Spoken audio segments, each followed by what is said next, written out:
Life is good, but it can be better with a 3070. Let's go.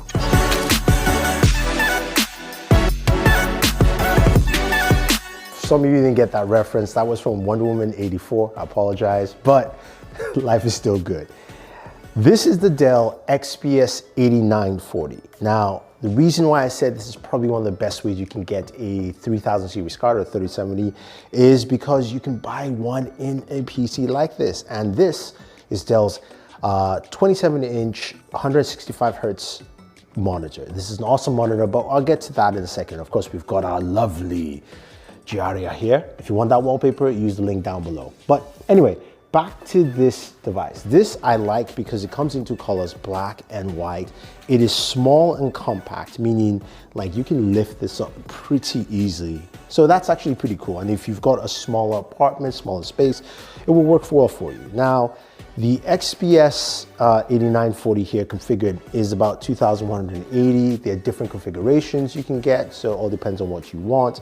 But it's got a plethora of ports. First off, that is a Blu-ray drive. If you care for a Blu-ray drive, sure, you can actually add one in there. You've also got an SD card slot. You've got three USB 3.1, and then a USB-C 3.1. And at the back, which you can see, they've also got multiple USB ports, Ethernet port, and of course, you've got built-in ports from the motherboard. Now, what's really cool about this when we open up this PC, while it's still running here, so excuse me guys, is what we have inside. So I think Dell's done a really good job of how this PC is kind of tuned. That's our 3070 right there, right? And 3070s, 3080s, 3060s, these cards are hard to find. So having one, especially not paying like overpriced stuff, is really, really good. Now, when you look into this build here, it is a bit simplistic. I wish it was actually a bit better. The motherboard looks pretty basic to me, but of course, we've got 16 gigs of RAM, which is upgradable as well. Our CPU here is an Intel 10700. Now you can go up to a 10900, but the 10700 does really well. And we'll see some of that performance when we use it with this monitor. Now we've got storage options. First off is, of course, a built-in NVMe with 512 gigabytes, a really small bad boy in there. Then we've got 2 terabytes of storage, which is with the hard drive storage. And I included my storage from Samsung, which is a 1 terabyte SSD. It's a great source. I like to use it because I can swap it in and out. And also the placement here on in this build allows me to easily do that. Now speeds for that are roughly around 500 up and down. But again, if you need something to use, I would definitely recommend it. It's not sponsored, it's just something I like to use. This is, I believe, the Samsung 870. Definitely check it out. So we have all this here, right? Well, we've got our system built. It actually runs pretty quiet too. I mean, you can kind of hear a little bit. There's more sound from the background than there is here. But how does it actually perform? Gaming wise, we know how the benchmarks are for the 10700, the 3070, but this configuration we have here, what kind of performance are we getting on an IPS monitor that is also 144 hertz, 165 hertz, sorry, and 1440 in terms of resolution. So let's get into some gaming. Okay, so how is it playing on this PC? Now, I mentioned this is the Dell S27 monitor. This is a 165 hertz gaming monitor. It's also an IPS monitor, and of course we go straight to test UFO. You can clearly see it is hitting at 165 frames per second, of course, which is great to see. Now, performance-wise though, I really loved what you can do with this device in terms of gaming. Performance has been great. I tried a couple of games, CSGO, just to see how high I could reach. Definitely also tried some Cyberpunk 77 because that is graphically intensive. And you know how to play some, Call of Duty Warzone to see how that is, as well as Doom Eternal. So let's take a look at each game here. So speaking of CSGO, we actually played the game both at 1080p and 1440. and we got roughly around 274 frames per second. It really didn't matter between both, whether it was 1080 or 1440.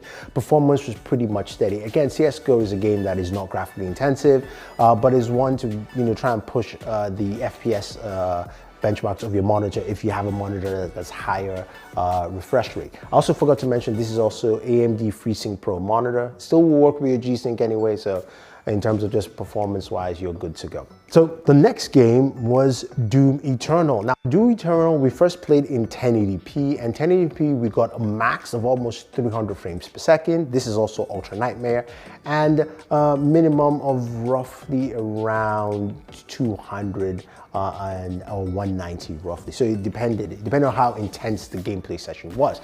Now, moving over to 1440, max was around 250, got dropped down a little bit lower to about 150 or so. So you see the range you have there, but it played well. It didn't feel like there were any slowdowns. Again, performance-wise, this is my first time using 3070 for any kind of gameplay, and I've got to say though, 3000 series really performs well with games like this. So performance in Doom was really nice, and if you want to max it out, you can definitely go ahead and do that. Then of course there is Call of Duty Warzone. Got to play some Warzone on this, and it's been a while since I've had a PC that could push Warzone this much. Warzone, I actually ran it at 1440, didn't go down to 1080p, and performance-wise, I was quite impressed. And again, Warzone is a game that kind of fluctuates between gaming performance. It can be iffy sometimes, but the best performance I got off of this PC, the Dell XPS 8940, was almost 144 frames per second, which was really nice to see, especially a game like this, which is still technically in beta, and we need more maps anyway for this game. Performance was solid across the board. I think the lowest I got was probably around 123 frames. Highest I got was about 155. So I believe like around 140, 144 was the medium for this. And it performed really well. So it was good to actually play a game like Warzone. Pretty smooth, pretty clean without any issues. And then there is Cyberpunk 2077. Now, this is a game, of course, we know is pretty graphically intensive and can push your system. And it definitely did. I saw a range in terms of performance where the lowest we did was around 65 frames per second, and the highest it got to was about 90 frames per second. I'll say the medium was roughly around 75 for gameplay with this, but it ran really well, and that's the thing that I do like about this, is that this is quite a robust system, if you will. Plus, again, that graphics card really does a fantastic job. But I think overall, people will like the gaming performance they see with the Dell XPS 8940, and also this monitor is really, really solid. All right, so overall, this is a great way to upgrade to a better system. Now, I know a lot of people are looking for graphics cards out there like the 3070 or the 3080 or even the 3060, which you can get a configuration with this in there. It's just hard to find. I've been trying to upgrade my own system and I couldn't do it. And I think Dell has a pretty solid option here. Now, you saw the internals. This is definitely upgradable. You can swap out and put your own NVMe in there. You can also upgrade the RAM. You can do much more with it. Now, I know there's a 3060 configuration that's like 1700. This is 2185. And this monitor, I will definitely recommend this monitor for anyone who's looking for something that's compact, that will fit their system, or at least their spacing. 27-inch monitor, 165 hertz, and of course 1440, really solid for a gameplay experience that you will not regret. So there you have it, guys. That is how you can get yourself a 3070. But honestly though, the Dell XPS 8940 is a really good system to check out. Now, I know you guys want to see more PC and gaming stuff from me, and I definitely have more. I do have a Razer Blade 17 Pro 2021 laptop, which I just checked out. So definitely head over to that video to see how it performs. And I've got some more stuff like literally over there that will be coming out pretty soon. So stay tuned. If you have